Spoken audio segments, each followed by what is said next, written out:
I like to talk about trade-offs first and foremost, right? Because in that story I just gave you, there's a lot of picking and choosing and sacrificing certain things, right?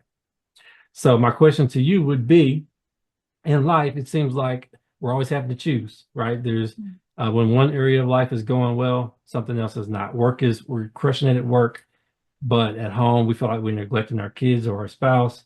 We're doing everything we can at home, but our career is not progressing how it wants to, or it's finances, it's health. It's always something that seems like it's maybe lagging behind a bit. So my first question to you is, can we have it all, and why or why not? Oh, you're just leading with the really big questions. It's like the meaning of life, right? Yes. Um, yeah, I think your question around sacrifice is so interesting because, you and I have chatted about this a little bit before. I am in the process of writing my first book, which I'm really excited about.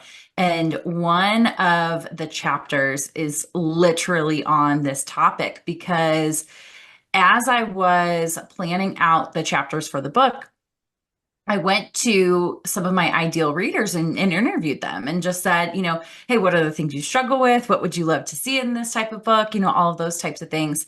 And somebody that I interviewed asked the question of how much sacrifice is too much.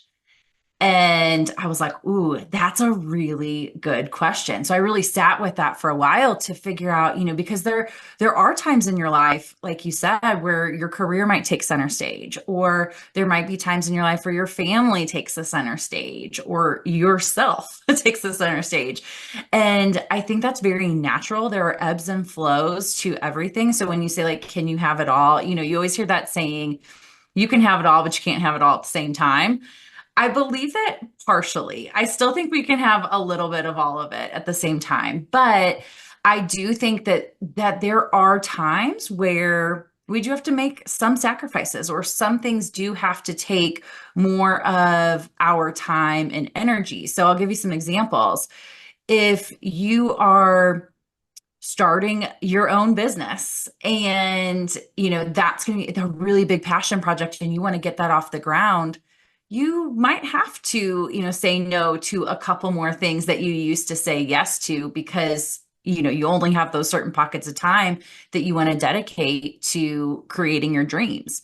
Or if you have a new baby at home, your main focus is going to be on keeping that little human alive. Yeah. So there's different times in our lives where different things are going to take center stage. But the way that I answer that question around like how much sacrifice is too much, right? Because then we say like, okay, well, what if then I lose myself because I'm just focused on the kids? Or what if I shut out everybody else to, for the sake of my dreams? Those aren't things that we want to do either. Mhm. And when I really sat down and thought about this question, what came up for me was how aligned is that with your values? Mhm. So when you think about, creating your new business or creating your dreams, how does that align with your value system? For me, like new experiences is one of my values, freedom is one of my values. There's lots of different things in there, family, all this kind of stuff. But I could easily see how each one of those things was getting me even closer to my values.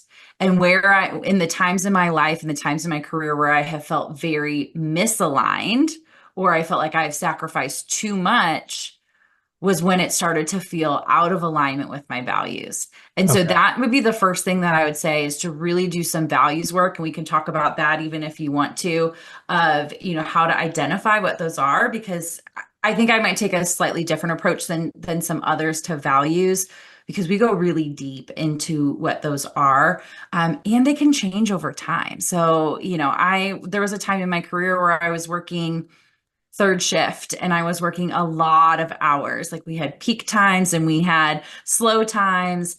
And during those peak times, we went like every single day. We were working every single day during those times. And that felt fine for me because it was a good trade-off. I got, a lot of easy time at work in those off times, but it felt fine. until it didn't. And when I look back on it and I say, like, okay, well, what changed then? It was when I started having kids. And when I started having kids, I didn't want to miss a month with them because I was focused on work. Like babies can change so much in 1 month. So, That's right. your values can also evolve as you evolve as well. Okay. Okay. I like that. And I like how you shifted the focus there because when we started out talking about having it all, right? But what does that really mean? And so you kind of put context around that with alignment, right? So it might not be that you're firing on all cylinders in every category of your life, but at the stage that you're in, what's important and what's most aligned with your values at that time, and then you prioritize and you make sure you keep those things first and that you're making sure that you're aligning your goals in those areas.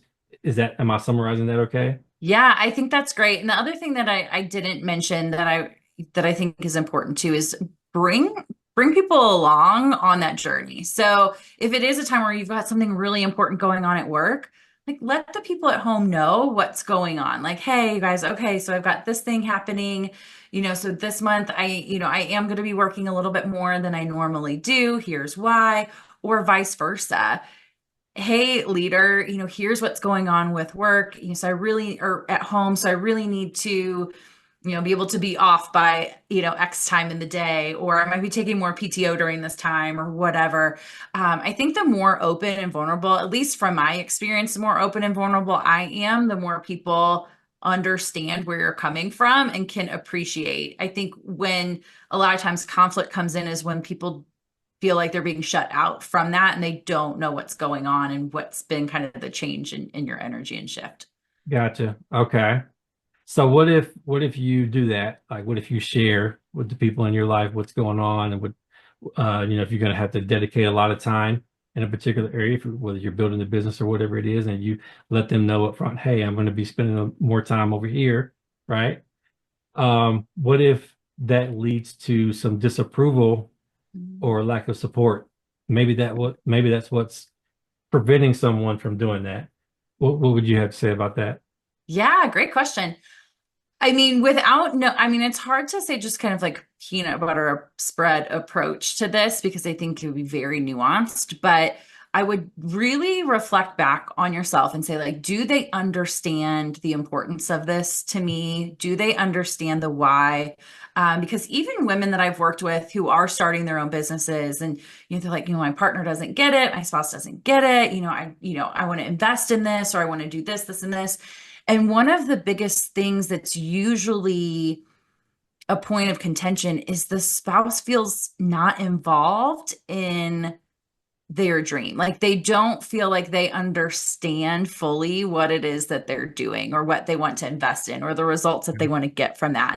So I would just really look back in the mirror and say, okay, did I really articulate this from my heart? Do they really understand the importance of this for me? Because sometimes you might have a vision and you can see it so clearly, but the person that you're talking to is not in your head. They cannot see what you can see. And so I think it's really making sure that you have done your best to bring them along on that journey. And if they are still not on board, then that might be a tougher conversation of, again, do they have the same type of values that you do? Does that job have the same type of values that you do? I think then you might have to have a little tougher look if you really feel like you've done all that you can and they're still not on board. Okay. Okay. Thank you so much for watching this clip. If you'd like to see the full interview or more content from Crazy Dreams Inspired, please visit our page. Don't forget to hit the subscribe button, and I'll see you there.